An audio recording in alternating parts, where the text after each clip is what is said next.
And welcome for the next 1 hour or so. Let's inform you about what has been happening in the country. Sefrine, welcome back. I didn't see that coming, but thank you. Thank you and welcome also. Thank you for creating time to catch the latest on Sunday Express tonight. In that hour, we will also be engaging in a conversation around mental health, something that has gained momentum in the recent past. It is getting closer.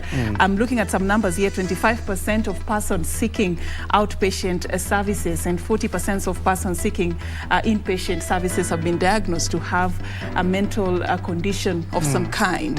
I mean, it is just getting closer, and the money that we spend in mitigating and addressing mental health in our country, something needs to be done. Tonight I'll be engaging Dr. Alfred Gitonga. He's a mental health advocate working at the Division of Mental Health under the Ministry of Health, concerning these numbers and what Kenya is doing to address the issue of mental health in our country in the course of this broadcast. All right, let's have a look at the highlights.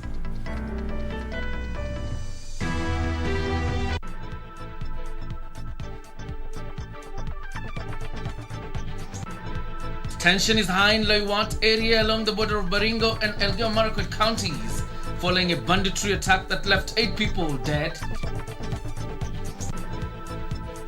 Political intrigues rock Azimio coalition as it accommodates the One Kenya Alliance on Monday.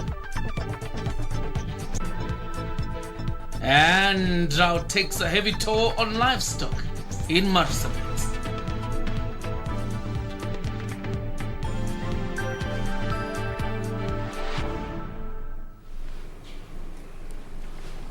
All right, and we begin our bulletin straight away. My name is Achieng and our sign language interpreter tonight is Byron Abuli. And my name is John Jacob Kioria. And tension is high in Drought along the border of Baringo and Elgeyo-Marakwet counties following a banditry attack which left 8 people dead, among them 2 pupils. Elsewhere in Baringo South, an inspector of police was shot and injured after bandits attacked Nasukuro camp. The injured police officer is receiving treatment at a hospital in Nakuru. Ben Chumbe has that report. On Saturday, Pokot bandits attacked Drought area in the border of Baringo and Elgeyo-Marakwet counties, killing 8 people, among them 2 pupils who had gone to River Kioria to fetch water. A pupil sustained injuries during the attack and is receiving treatment. Tukasikia mlia risasi na kuanzia hapo sasa watu wakaanza kukimbia, tukaanza kukimbia huko. Sasa kufika Kerio hapo tu mtoni tukafika watu wameuliwa. Hiyo vita ilianza kitu kama saa 7:30 tukasikia. Na unajua jana ilikuwa siku ya soko ya Jebelion. Tuwakimbia huko. Tuwakuta watu wengine wamekufa na mmoja ni injured. Mwili ya mtu mmoja tumepeleka paka Lodengo dispensary hapo, akaaka hapo. Na tumeshaweka jana mwili yake. Mwili alikuwa upande huu. So mwingine ameuliwa upande huu tena tumeweka hapo kwake. Alafu wale wawili wako upande wa Marakwet hatukupata hawa. During the attack which happened on a market day, the bandits raided over 1,000 livestock ahead of a security meeting on Wednesday. Tumekubaliana na county commissioners wa Elgeyo-Marakwet na Baringo waende wafanye mkutano pamoja ambaye wamepanga wiki hii kuanzia Jumatano. Watakuwa wamekutana huko sehemu za Kolowa wajadiliane pamoja na washikadau wengine, lakini mpaka wakati huu tumesema hakuna yule ataweza kufikisha ng'ombe kwa mwingine. Hiyo ndio ile agizo tumepeana. Tumekubaliana kama kamati ya usalama katika region, na hiyo tunataka ionekane imetekelezwa mara moja. Tension remains high in the area, with residents linking the escalating fights along Kerio Valley to scrabble for limited resources caused by the ongoing drought in the region. Sisi watu hapa sasa tumependa amani kabisa. Lakini chenye inatupeleka sasa tupatane na Marakwet ni maji. Hata hatungepatana kabisa.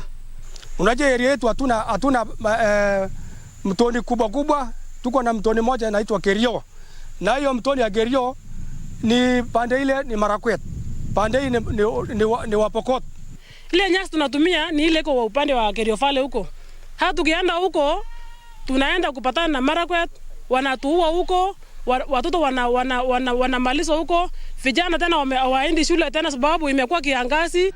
Inatakiwa watu wawe na utaratibu ya kutengeneza kamati ya malisho ile tunasema partner committees, wazee kutoka sehemu za Pokot na wazee kutoka sehemu za Marakwet wakiwa na machiefs wote waweze kuketi na kuongea.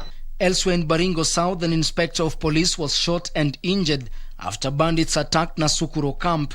The injured police officer is receiving treatment at a hospital in Nakuru. The latest attack is among a series of other attacks that have been experienced in the region. This despite constant assurance by the government that security will be restored in the area. Ben Chumba, Sunday Express. Now, the entry of Wiper leader Kalonzo Musyoka into the Azimio la Umoja appears to have raised political jitters in the coalition, owing to the demands made by the One Kenya Alliance. Just a day to the Jubilee and ODM National Delegates Conventions, Kalonzo announced that their One Kenya Alliance will be joining Azimio, but maintained that Oka would field their own presidential candidate. Gladys Mungai looks at the intrigues that engulf tomorrow's signing of a coalition agreement on Oka joining Azimio. The Orange Democratic Movement Party leader Raila Odinga had all along been the favorite presidential candidate for Azimio. Mimi ni candidate ya ODM katika kinyang'anyiro ya Azimio la Umoja. Na mimi niko uwanjani. Si mimi niko tayari? Si mimi niko tayari?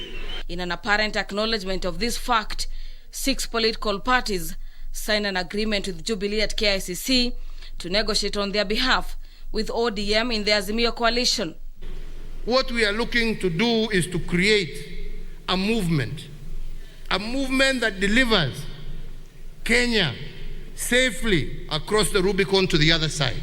On the other side of town, Wiper leader Kalonzo Musyoka was also affirming the One Kenya Alliance's resolve to finally join Azimio, but without relinquishing the quest for presidency.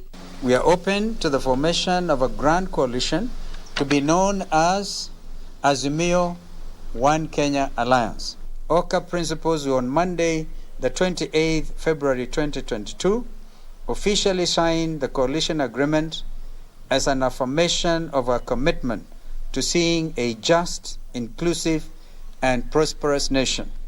Thereafter, we shall deposit the coalition agreement with the registrar of political parties. Wao kama Oka wako tayari kwa mazungumzo na mambo yatakuwa sawa. The move may jolt the Azimio coalition drafters as regard to the terms under which they'll accommodate the new partner. Sisi katika One Kenya Alliance tutawapatia kiongozi. Na kila nyumba wako na jogo yao, si ndio? Wenyu muko nao. Kwetu tuko nao. Sisi kama wana Oka. What is important, ukituona sisi tuko hapa, ndio kwamba tumekubali that those who we can do business with are here. Na mimi nashukuru wenzetu wa Oka ambao ni Wiper, ambao ni KANU na Jirongo. Jirongo yako saa ingine inaitwaje? Jirongo, yeah? Na Naki ya Martha Karua, si ndio? Na wamesema wanataka kuungana with us as like-minded people, yeah? Na vile tunasema, hata kama wanasema pia wako na candidate, sisi wa Kenya ndio tutaamua kati ya wao wote. Haja ni tutoke na mtu mmoja ambaye atatuunganisha sisi wo. Sunday's Kamukunji Azimio rally was also called off to pave way for high engagements ahead of the formalization of the agreement signing on Monday. Kalonzo had until recently been reluctant to working with ODM leader Raila Odinga, insisting on going all the way to the ballot for presidency, but attended the Jubilee National Delegates Conference that backed Raila's bid for presidency. It even took us time to accept the name Azimio One Kenya Alliance. But we have to give and take. And I said, why are people blaming me, coming up with incredible headlines at the indecisive kingmaker? As politicians grapple with this coalition-making intrigues, they have until March 26th deadline to deposit their coalition agreements with the register of political parties. For Sunday Express, I'm Gladys Mungai. All right, staying with the political developments, the ouster of Deputy President William Ruto from the Jubilee Party was already an open secret. Questions, however, linger on the fate of a position his position in government post his ouster. And while Jubilee Party loyalists are divided about the import of impeaching him as a second in command, his allies are, however, defiant, claiming the move will not hurt his chances. All members of Jubilee Party that have openly promoted the policies and or ideologies of other political parties be deemed to have ceased to be members of Jubilee Party and be removed from the register of members of Jubilee Party. This declaration Saturday by Jubilee Party delegates to sever ties with Deputy President William Ruto and his allies who are promoting the ideals of the UDA party was a hallmark of a much-awaited decision. The roster led to the Deputy President losing his Deputy Party Leader position, which was split into 4 positions. The first Jubilee Party had 2 or more than 1 Deputy Party Leader. This one would not have grown horns. Yeah, because he would be having his statements as his equal. Most of his allies have already lost positions in lucrative parliamentary committees. But is the worst yet to come? I think it was a waste of time because we left the Jubilee Party 3 years ago. And if they will go ahead to implement what they are saying, that striking our names from the Jubilee Party, then that will be a blessing on our side. Jubilee Party loyalists are, however, split on the need to escalate the onslaught against Ruto by removing him as Deputy President. We have more important business to do. We never chased anyone away. They chased themselves away and went ahead in forming a party, a parallel party. They decided to be the opposition within government. Instead of supporting the president's agenda, they were busy criticizing everything. Seeing that the elections are less than 6 months away, Ruto's allies insist his removal from office will not hurt his chances of succeeding President Uhuru Kenyatta. If they bring an impeachment motion in the National Assembly to impeach William Ruto as the Deputy President of the Republic of Kenya, we don't care. We will not fight it. We are busy setting our agenda to the Kenyans to form the next government.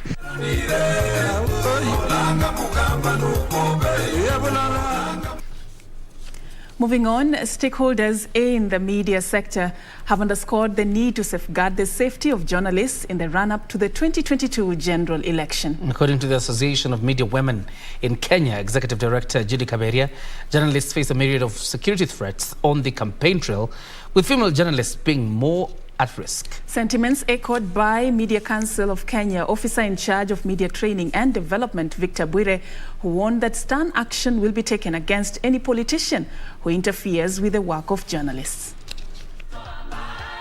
As political activities continue to gain momentum in the country ahead of the 2022 general election, stakeholders in the media sector are calling for measures to be put in place to safeguard the safety of journalists. Speaking in Machakos County during a 3-day capacity building workshop for female journalists on safety during elections, Association of Media Women in Kenya Executive Director Judy Kioria announced plans for a coordinated approach of safeguarding the safety of journalists. We meet the journalists, we train them because sometimes, or not sometimes, all the times, security first begins with an individual. But at the same time, we also want to reach out to the editors. We also hope to reach out to the media owners for them to execute the decisions or to execute, or even at least hear what the journalists are saying the field is like, because a lot of times they don't see what is happening. We have planned for trainings for female journalists, so it goes on even beyond the elections. One of the key things we are responding to is what we call the UN Plan of Action on the Safety of Journalists, which demands that organizations and countries need to ensure the safety of journalists so that they can promote access to information. While warning that journalists who engage in partisan politics will be deregistered, Media Council of Kenya's officer in charge of media training and development, Victor Bwire, also warned of stern action which will be taken against any politician who interferes with the work of journalists. Kuna wanasiasa fulani ama mirengo ya wanasiasa ama political parties ambao hawapatii waandishi wa habari nafasi ya kufanya kazi yao vile inatakikana. Wengine wamekuwa wakiwazomea, wengine wanawasukuma, wengine wanawakataza kuwapatia habari ama ile tu physical kuweza kuwadhulumu. Na ile baraza la vyombo vya habari lilionelea kwamba hii tatizo imeanza kuwa kubwa, na vile uchaguzi inakuja, unaona parties nyingi zinafanya primaries na nini, ikabidi baraza la vyombo vya habari liweze kuongea na wadau katika media, tuweze kuweka mawazo yetu pamoja, ni vipi tutaweka mikakati ya kuweza kuwa protect na kuensure kwamba waandishi wanafanya kazi katika mazingira ambayo ni mazuri. Meanwhile, Ruiru Member of Parliament Simon Kingara has hinted at plans to ditch the Jubilee Party.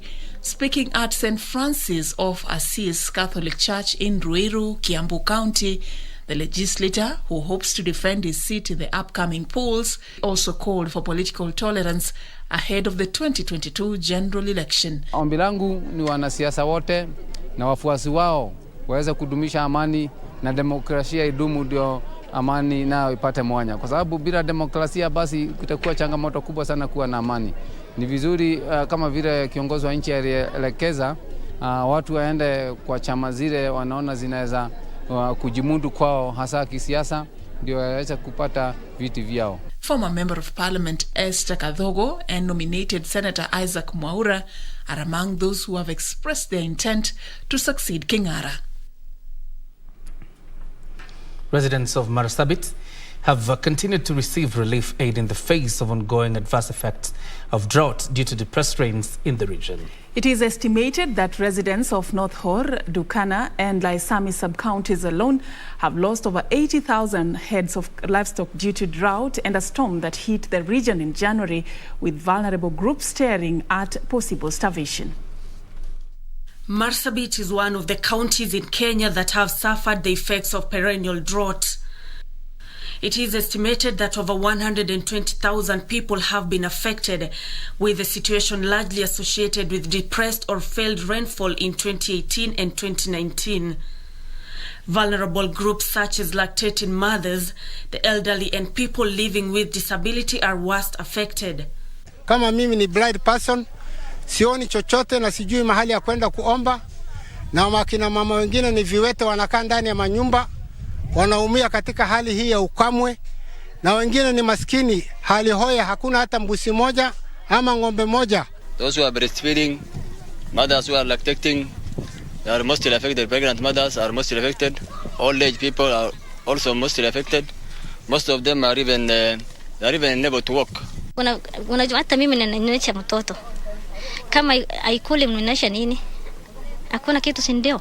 Nikisimama katika ndani mimi manyata, hakuna kitu, mbuzi kidogo tena natembea namna hii. Sina kosa hata kitu kukula. Ile utapiamlo ambayo imeripotiwa katika kaunti yetu ya kwamba watoto ambao wako chini ya umri wa miaka 5, wakina mama ambao ni wajawazito ama wamezaa pia wako katika ile hali ambayo sio nzuri sana.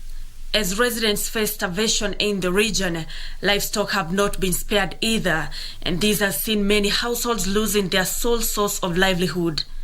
Na juzi pia vile mvua ilinyesha na watu hawakutarajia, ilinyesha mvua mingi kwa muda mfupi, ilileta storm, hewa mbaya, na mali nyingi zilikufa. Zaidi ya 80,000 zilikufa hapa North Hor. Nasikia kwa manyata wengine wamepoteza mbuzi kama 20,000 pale pengine. Wengine nasema ngombe karibu 35,000, pale nyingine imekwisha. Ngamia ndio hiyo, hata punda imeanza kufa.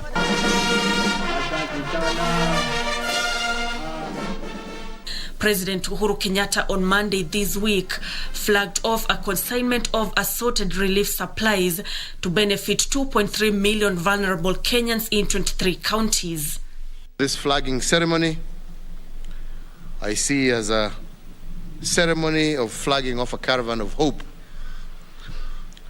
part of the many interventions that my government has undertaken when we declared the ongoing drought a national disaster, and we immediately began to put into place measures to cushion the affected populations. Nancy Okware, Sunday Express. Time for us to take a fast breather on Sunday Express. But before we do, tonight our focus is on mental health, Sefrine. Indeed, we will be talking about mental health as just look at the numbers where we are as a country and, of course, what policies and strategies the government has put in place to address the mental health crisis in our country. I'll be talking to Dr. Alfred Gitonga from the Division of Mental Health under the Ministry of Health in just shortly. So do stay with us as we take this break. We still have quite a number of stories we have to run you through when we come back.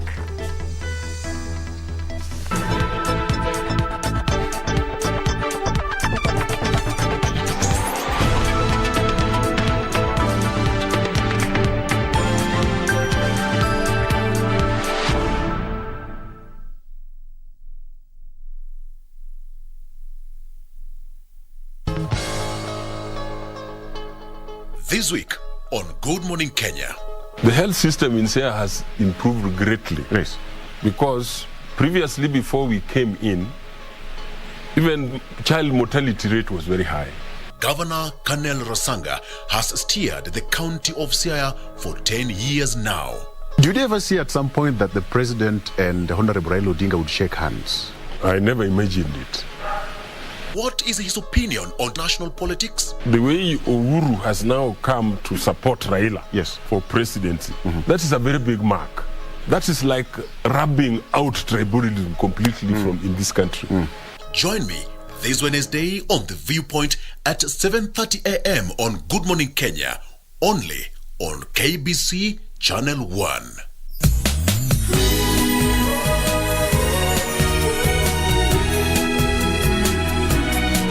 This is bad. This won't cover that amount. Windsor, don't you know you're tearing my heart to pieces? That's enough! I can smell her perfume on you. Go take a shower. You think I wanted this? That's a lot of money. What's going on? I only want Windsor. I love him only. I will never ever love anyone else but him. I'm so sorry, Pinky. I came here without bringing my own nightgown, so I borrowed yours.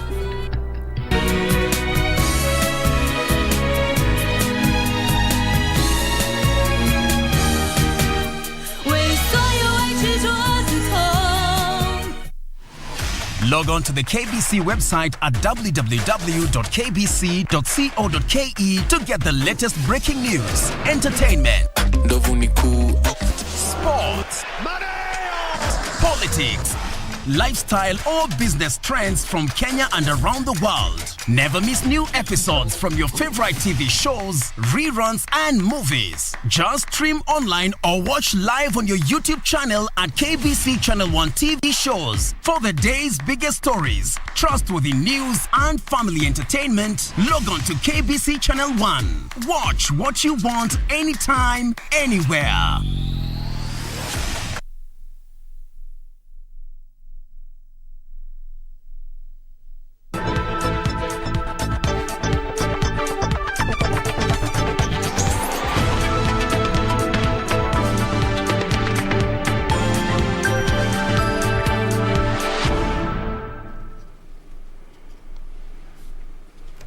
Welcome back, and thank you for staying with us. Now let's move this forward on matters environment. The United Nations Environment Program UNEP at 50 Conference on Environment Conservation kicks off at their headquarters in Gigiri, Nairobi on Monday with 193 member states represented. Yes, focus is on strengthening UNEP for the implementation of the environmental dimension of the 2030 Agenda for Sustainable Development. 2022 is a historic milestone for the global environmental community and the United Nations Environment Programme, as it marks 50 years since the 1972 Stockholm Conference that sparked the formation of environment ministries and agencies around the world to kickstart a host of new global agreements to collectively protect the environment.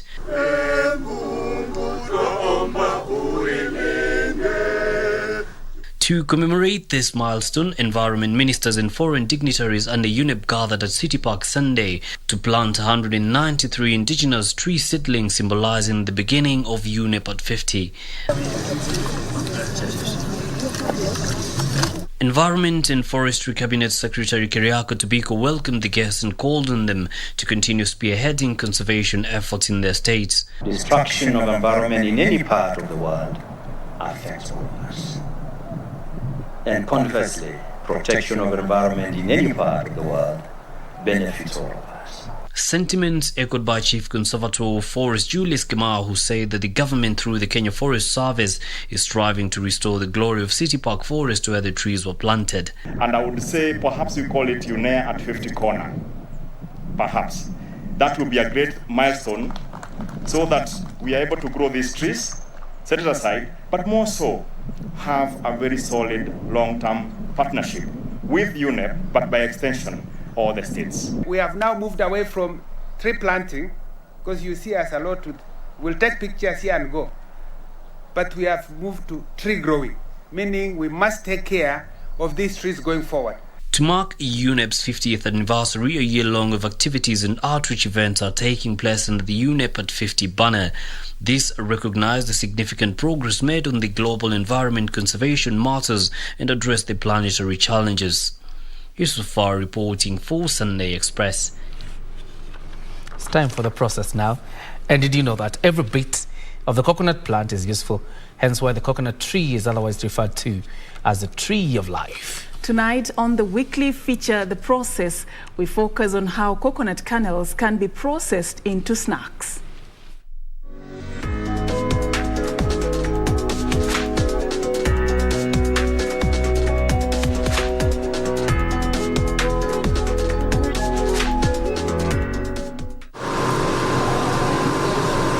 After sourcing for coconuts from the market, a consignment of coconuts arrives here at the Kenya Industrial Research and Development Institute, KIRDI.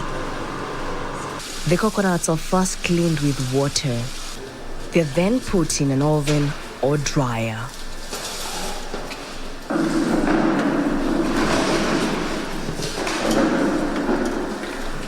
They're then taken out of the dryer, where they are manually cracked open to remove or drain the fluid. They crack the nut to remove the water because what they're interested in at the moment is only the fresh. It is then required to separate the coconut shell from the coconut kernel, where after the separation, the coconut kernel is then immersed in water containing sodium metabisulfate to prevent the browning of the coconut during the drying process. After cracking and removing the fresh from the shell, it's put in water that has SMS, that is sodium metabisulfate, to prevent the browning of the coconut during the drying. From here, the flesh is traversed to the slicing machines, where the coconut kernels are sliced into thinner slices and put back into the oven, which has a capacity of 100 kgs to dry at a temperature of 65 degrees Celsius to reduce moisture content. One is to reduce the size reduction for easy drying. Two, also for client preference. They won't eat big chunks of coconut, but they want them into snack-like shapes. Then you put them into the dryer. We reduce the moisture content so that they don't start molding. From here, the coconut bites are packaged and are now ready for distribution. Jackie Wambiru, The Process.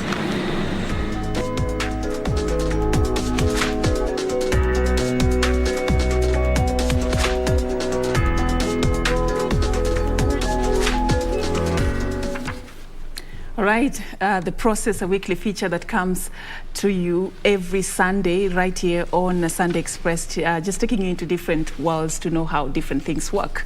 Now, let's take this forward.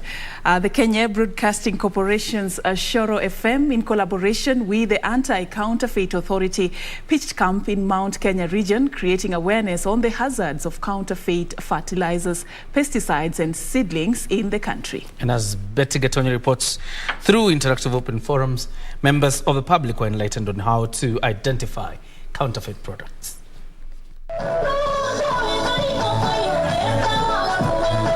During the roadshow in the Mount Kenya region, Anti-Counterfeit Authority Acting CEO Frida Kaberia called on Kenyans to be wary of counterfeit agro inputs as they are a threat to health and safety. We have seen a lot of counterfeit products coming in form of fertilizer, pesticides, other things like seeds. Mostly, you see, like in this region, there's a lot of horticulture, there's a lot of maize farming. So if the farmer doesn't get the right product, definitely the crop is going to have a crop failure.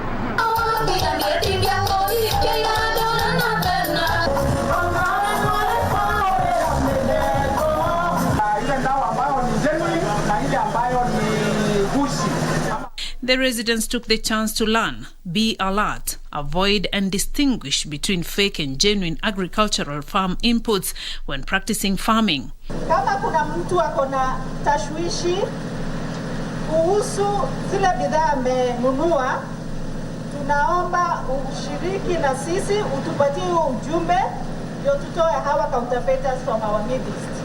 Tuko hapa kuwaeleza hii na kuhakikisha that mahali kote tunaenda, we are getting the right products in the market. Na kwa mbegu utapata logo ambayo kuna kitu kama scratch card ambayo iko na logo kwa mbegu. Ukiscratch kuna namba hapo, ukitumia ujumbe wa SMS utume kwa nambari 1393. Ukituma hiyo namba na simu yako, ukitumia SMS service, itakupea ujumbe kama hiyo mbegu imethibitishwa ama haijathibitishwa. Shoro FM and ACA toward Kenol, Sabasaba, Maragwa, Muranga, Sagana, Kagio, Kutus, Samson Kona, Kagumo, Kerugoya, Karatina, Gatitu, Nyeri, Chaka, Narumoru, Endarasha, and Muiga towns.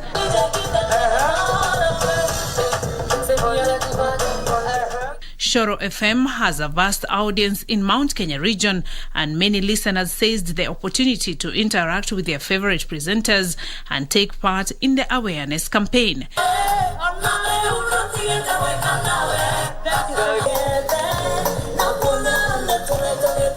Musicians from the Mount Kenya also participated in the roadshow.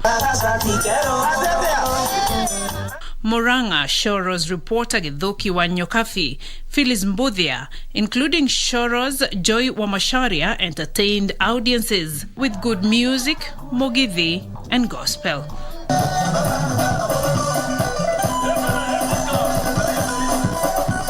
Beatrice Getonyangetich, Sunday Express. And now over 500 tea farmers in the Nyamache tea catchment area are set to benefit from an economic empowerment program spearheaded by the Kenya Tea and Development Agency, KTDA, on quality tea production and crop diversification in a bid to complement tea income to farmers in the region. Speaking during the launch of a new financial inclusion program targeting 2,500 women and youth tea pluckers, Chief Executive Officer of KTDA Foundation, Sudi Matara, said the 1.5-year training will majorly focus on producing quality tea that can fetch high prices.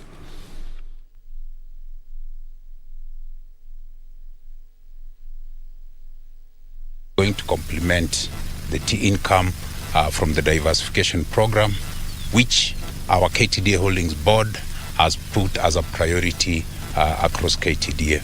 We encourage all the tea farmers to continue this course and help together so that we're able to ensure that reforms are beneficial to the farmers. We now have around 500 farmers who will be assisted to develop in other value chains other than the tea subsector, so that we increase the income that goes to the family household. We have had tea reforms in Kenya, and we've started now to see the fruits of those reforms.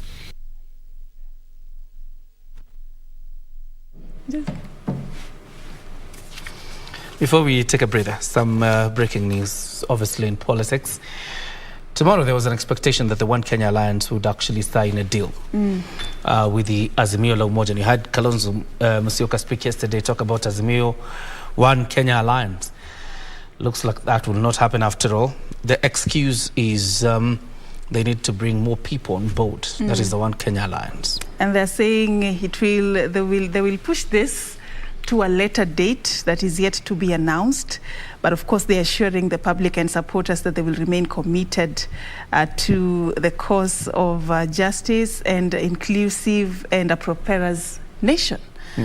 All right, so that's just news just in from the One Kenya Alliance. Tomorrow, they were supposed to be officially, signing that coalition agreement to join Azimio la Umoja. But according to reports that we are receiving in our newsroom tonight, is that has been pushed to a later date. All right, time for us to take a breather.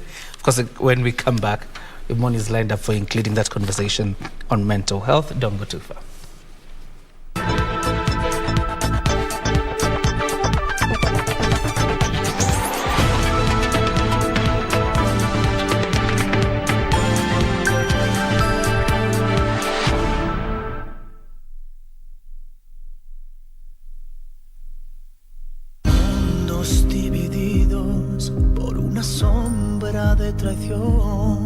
It's you that I love, and I love you with all of my heart. I only love you and nobody else. And I think that's what's most important right now. You're going to separate when I say so, and only then. And you know what? I want you to stop getting me in trouble with your son Julio. What do you want? Why did you come? Because I wanted to stop you from committing bigamy. What? Mariela is the most wonderful woman I've ever met in my life. Does that answer your question? Look, don't mess this up for us too. Not only have you abandoned your family, now you're turning your back. Lying heart.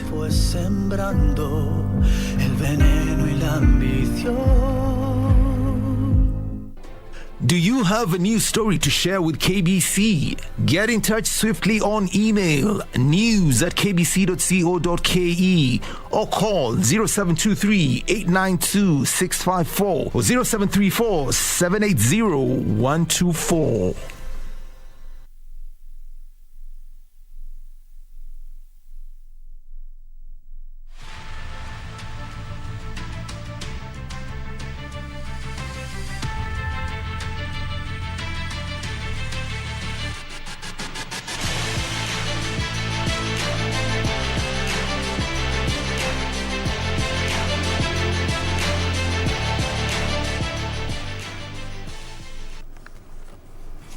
Now time for sports. Kakamega Homeboys extended their lead at the top of the Kenya Premier League, log to 40 points after trouncing Bidco United 3-1 at Bukhungu Stadium.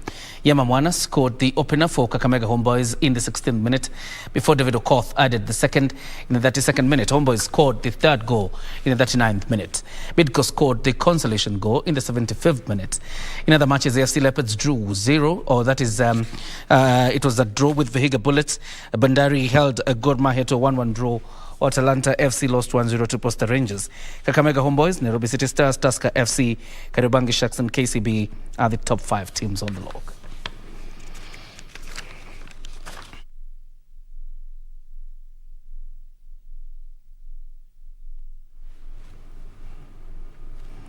And Kenyan Lioness Rally Team founder Lisa Christopherson has called on the Ministry of Sports to support the ladies' teams in Safari Rally, saying it will encourage more lady drivers to take part.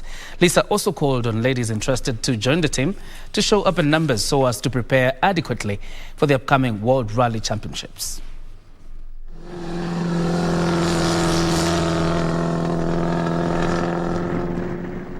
Speaking after the first training session at Kasarani Stadium, Kenya Lioness Rally founder Lisa Christopherson pointed out that the race in the country has been dominated by men, and now it's the high time for women to be more active in the sport. And we're delighted to be here. We are an all-women's team rallying for hope, empowering women and supporting women in this society of ours, being the drivers in a very male-dominant sport. Her words were echoed by the co-driver and KBC News anchor Pauline Shegu, who promised to sharpen her edge to showcase women's professionalism in the sport.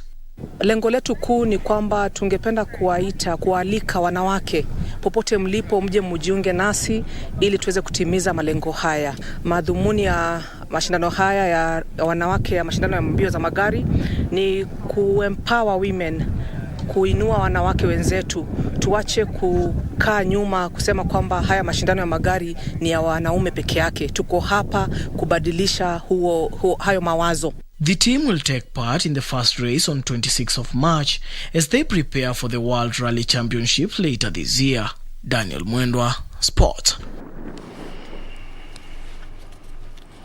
Nairobi County Aquatic Association Chairperson Teddy Wamunyu says this year's Junior Swimming Championships will be used to prepare the junior team for the upcoming international assignments. Speaking during the Junior Swimming Gala at Makini School, Wamunyu also called on schools and colleges to register in large numbers for upcoming events. The Swimming Championships calendar will kick off on March 11th at Kasarani, followed by the Nairobi Sprints and Relay Championships on the March 19th. Tournaments will also be held to prepare a team that will represent Kenya in the Commonwealth Games. I had targets to make better times and improve my body. Today's gala was pretty good, tough. I'm in the last heat, which is kind of tough, but I hold on to them, and which the older swimmers push me, and it actually makes my time to improve. I've been cutting times here and there, but I need to train a bit harder to be able to cut even more time. I felt happy that I won today. I'm feeling proud of myself. There is leisure swimming and there is competitive swimming. Now, if you're going to have a competitive event in any sport you can think of, there should be some form of organization. And with us, we have levels of achievement. There's an entry point, and there's an what do you call it, the highest qualification. Level 3 is our Grand Prix. Martin Achebi of Kenya retained his WBC Muay Thai Africa welter weight belt after defeating Matthias Bryan of Cape Verde on a 2-1 split decision during the Ultra Fight Series held Saturday night at the Bomas of Kenya. Achebi, buoyed by home supporters, started well in the 5 rounds contest, winning the first round, but his opponent recovered to floor him in second and third rounds, respectively. The Kenyan got back to the ring, charged to win the 4th and 5th rounds, and rewrote history as the first Kenyan to retain the WBC Muay Thai welterweight belt. However, it was a tough night for another Kenyan, Javan Buyu, who lost 1-2 split points decision to Salim Baye of Senegal. Boxers from France, Uganda, Cape Verde, Senegal, Morocco, Algeria, Sudan, and host Kenya took part in the one-night championship organized by World Boxing Council, Muay Thai Africa.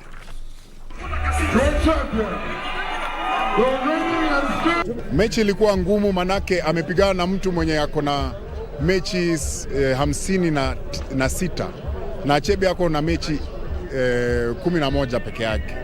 Hili ndio lilikuwa lake la 12. We've been training very hard, we've been working techniques, good scoring techniques, real Muay Thai, and it showed tonight. He won the belt, he defended his title. There you go, finished.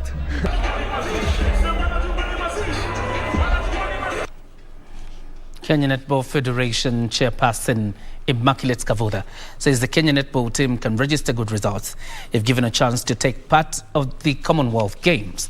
Speaking during the Kenya Netball Open tournament held at the Nyayo National Stadium, Kavuda also added that there will be an advantage to the team when they receive the new wooden floor. Let's have a look at the details.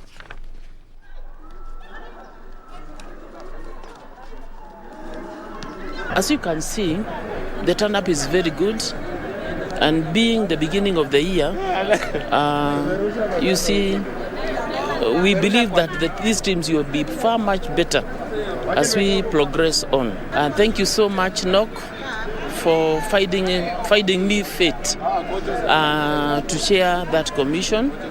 There's a lot to do on gender, and I believe the commission is equal to the task. Of course, there's an ongoing match, the Carabao Cup final between Chelsea and Liverpool.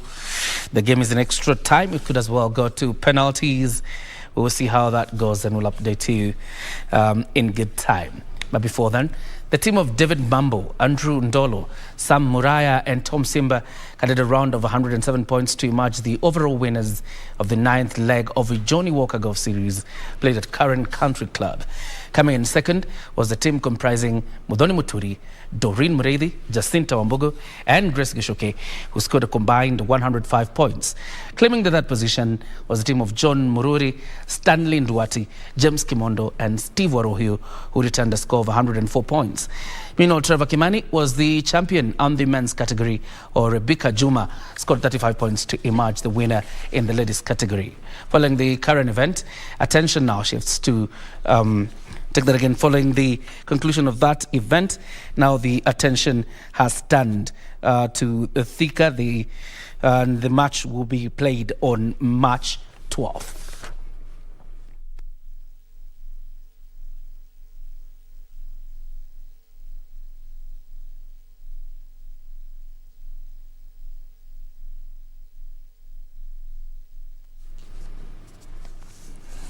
Time for us now to take a breather. When we come back, Sefrine Achieng picks up this conversation of mental health and is speaking to Dr. Alfred Gitonga from the Ministry of Health. Don't miss that conversation.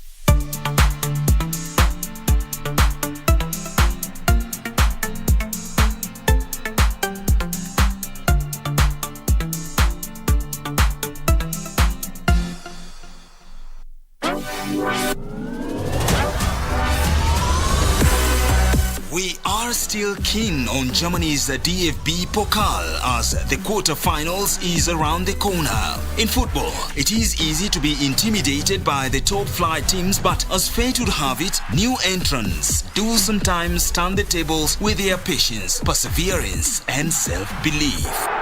Borussia Dortmund are out of the competition. St. Pauli take all the spoils. It is therefore a tight affair this Tuesday, 1st of March 2022 at 10:45 p.m. in a match pitting Union Berlin against FC St. Pauli. Watch this spectacular duel live and exclusive on KBC Channel 1. KBC, your true sports partner.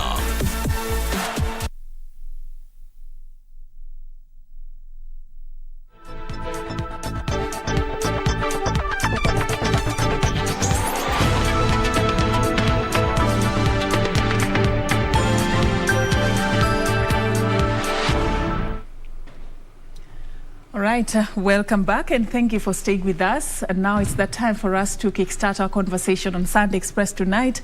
We focus on mental health, something that has really, formed a debate in the country, especially looking at the numbers that are rising each and every day, Kenyans facing different forms of mental health issues. We are seeing on our reports being reported across the media, people are killing each other, intimate partner violence. We see people engaging in drug and substance abuse.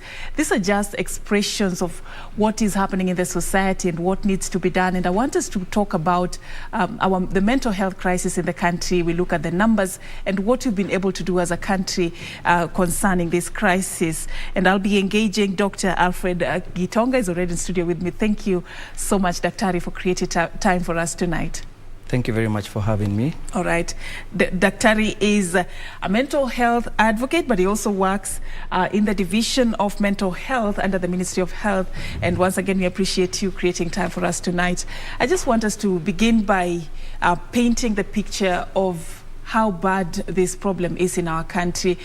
Just recently, in the wake of the COVID-19 pandemic, experts were concerned about how the pandemic actually led to, the surge in numbers that were already high before the pandemic. Kindly just tell us, as we speak today, what is the status of mental health in our country? Okay, thank you very much for that question, Safin. We have figures that we have prompted before on the numbers of patients that experience mental health conditions. And in the hospitals, we have 25% of outpatients and 40% of inpatients expressing mental health conditions. Further to that, it has been proposed that 1% of the population of Kenya suffers from psychosis. That would amount to probably around 5 million individuals, and that is a very big number. 5 million? Yes, 5 million individuals, if we go by the percentage that has been proposed by the studies. And according to the Global Health Observatory study by the World Health Organization, we have 10% prevalence of common mental health conditions in this republic. When you say common mental health conditions, how common are they, and which are these conditions that you're talking about? Okay, the conditions that have been touted as the common mental health conditions in Kenya are depression, substance use disorder, and anxiety disorders.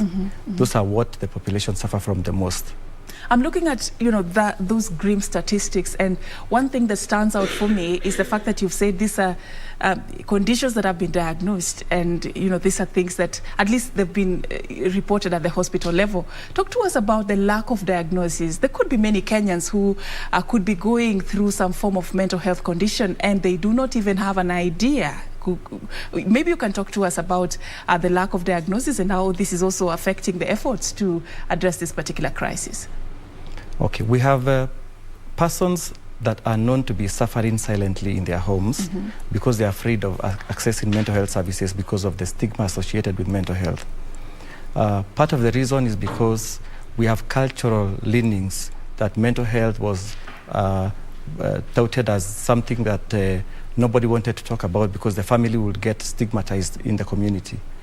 And most of the people in the communities do not front the people who have mental health conditions to the hospitals for treatment, and they are suffering in silence in the villages, and we'd like them to come to the hospitals to seek care. All right, let's talk about what is leading to the surge in these numbers. These are not good numbers, if you may ask me. The COVID-19 was cited as one of the things that probably led to a sharp rise in the numbers of mental health disorders in our country. Could there be any other contributing factors that, from your perspective, would actually justify the surge in numbers? Yes, please. So we have what we call the social determinants of mental health, and these are the factors that precipitate the occurrence of a mental disorder in an individual. And what I can mention for you right now are 6 factors, and leading amongst them is poverty. We know that 1/3 of the Kenyan population live below the poverty line, and this predisposes them to developing conditions such as depression. Second is unemployment. Youth unemployment in this country stands at around 40%, and these unemployed youth are not able to access, provide for themselves, and this has been leading to distress and also precipitates the occurrence of mental disorders. Then we have what we call the disasters that happen from time to time within different regions of the country. What is most known are weather-based disasters, such as droughts, famine, and floods. People lose property in these conditions, and also that predisposes them to stress and the development of mental health conditions. Okay, we have things like substance use. Substance use has been known to precipitate mental health conditions.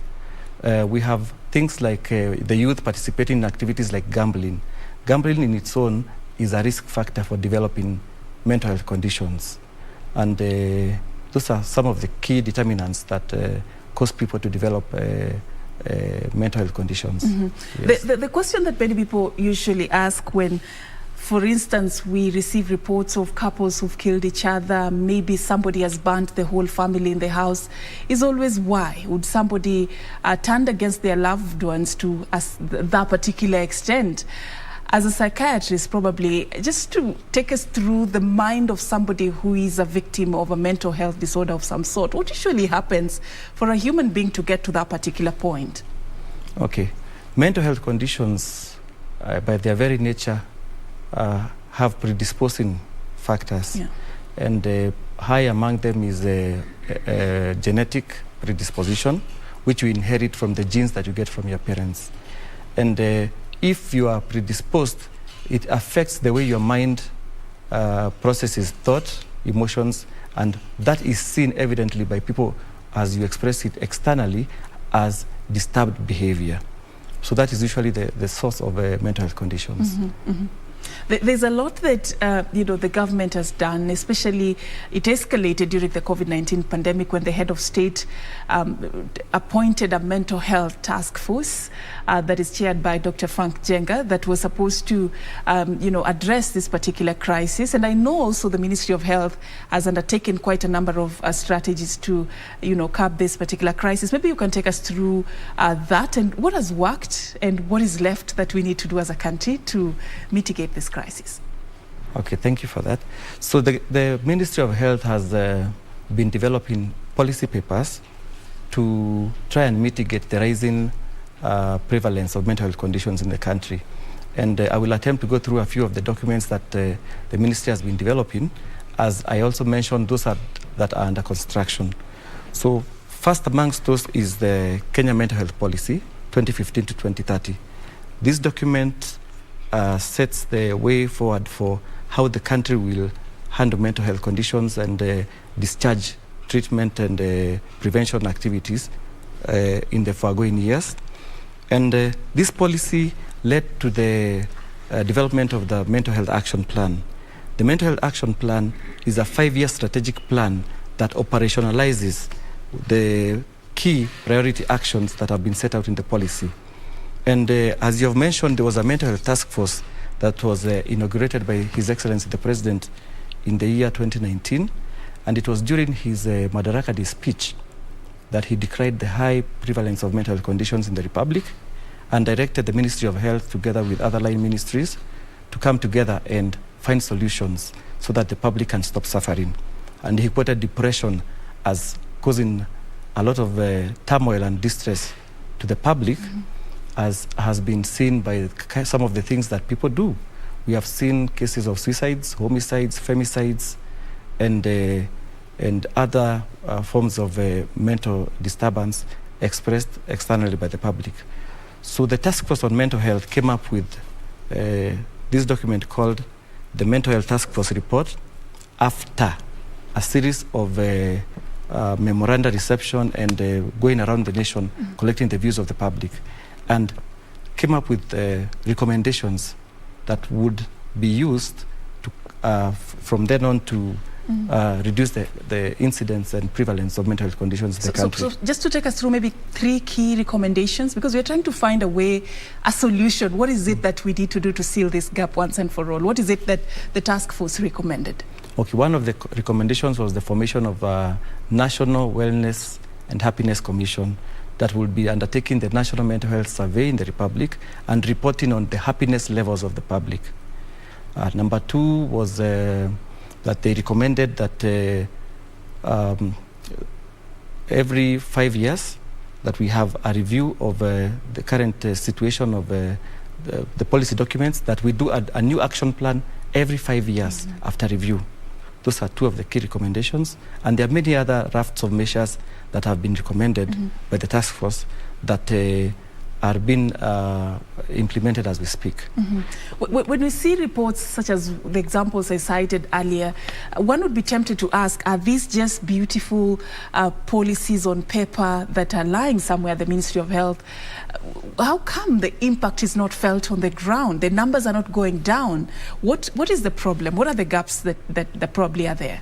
Okay, how I would approach that is by saying that evidence of policy will only accrue after a few years of implementation.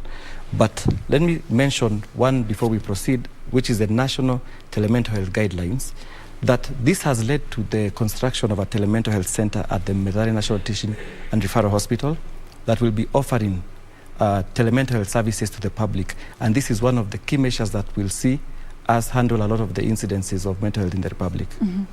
So as we wait for the few years for this, the results of these policies and these strategic plans to come to reality, we are losing people, Daktari, and Kenyans are worried because of the numbers of our loved ones that we are losing to suicide, for example, and those who are killed in homicides. What do we do between now and then as we wait for the practicality of these documents? Okay. What I can say is what the government is trying to do for the people. And as you know, the Constitution of Kenya sets aside the roles and responsibilities of the national government and those of the county government. So the national government, in meeting the high prevalence rate, has also trained mental health and psychosocial support teams in all the 47 counties with a mental health focal person. And those psychosocial teams have been trained in offering psychological first aid and basic counseling services. And now these services are available at the local level in all the counties. Further to that, under the UHC, there are psychologists who have been deployed to all the counties on a 3-year contract to provide an enhanced package of services for people in the counties. We also have community health volunteers that have been trained. So far, in the counties of Mombasa, Kitui, and Nakuru, 30 community health volunteers per county have been trained to offer services to the people in those regions. Mm-hmm. So the government is expanding access, and we also have the National Health Insurance Fund, which is offering medical cover so that people can now be able to access mental health without suffering financial difficulties. All right. Thank you so much, Daktari, for creating time for us. As we come to a close on this conversation, I want you to look at this camera and just talk to the person who's watching you. What is their role as an individual in terms of taking care of their own mental health? Okay, I'd like to tell the people of Kenya to take initiative, that your health is your responsibility. As it stands, the uptake of the NHIF cover by the general public is only at 16%, despite a lot of media campaigns advocating for people to get some insurance coverage so that it can protect you from adverse exposure should you need to access mental health services. Kindly take initiative for your own health. Number 2, a problem solved, a problem shared is a problem half solved. I would like to encourage people to share their problems so that you do not suffer in silence, and that will lead to a reduction in distress and probably get you to another day, because problems do not last forever. Please take initiative for your own health. Thank you. Thank you so much, Daktari. Take initiative for your own health. That's your parting shot there. Dr. Alfred Gitonga is a mental health advocate, a consultant, psychiatrist, working at the Division of Mental Health under the Ministry of Health, talking to us about the status of mental health in the country. And that is how we wrap it up right here on Sunday Express. Thank you for creating time to watch us tonight. My name is Sefrine Achieng Auma. Of course, I've not been doing this alone. On the other side of the studio, we have John Jacob Kioria. Kioria, it's now over to you. Thank you so much for watching once again tonight.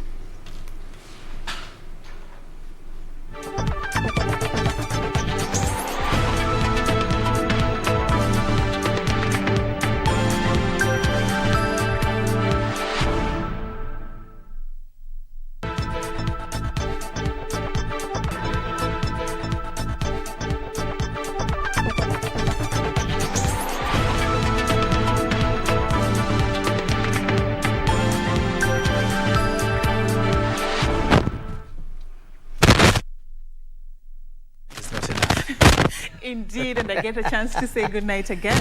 And thank you for watching once again. Mental health, very good. Take big initiative. That's what Daktari says. Big time. We appreciate his coming to studio. Let's all keep safe. The game between Liverpool and Chelsea is going. It's Baringo. Looks like it will go way into the penalties, and we will notify you of the results tomorrow. But for now, it's a good night from me. Thank you very much for joining us tonight. My name is John.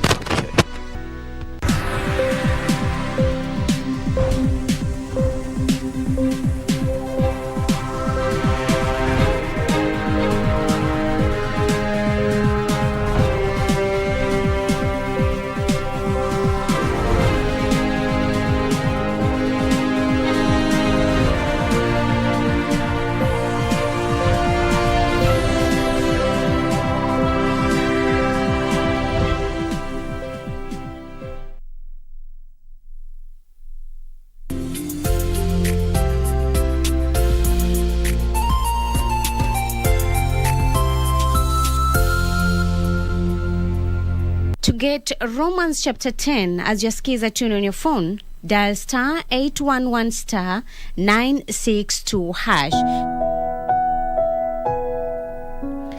If you declare with your mouth Jesus is Lord and believe in your heart that God raised him from the dead, you will be saved. Romans chapter 10 verse 9. To get Romans chapter 10, dial star 811 star 962 hash. Star 811 star 962 hash. Mundos divididos por una sombra de traición. It's you that I love, and I love you with all of my heart. I only love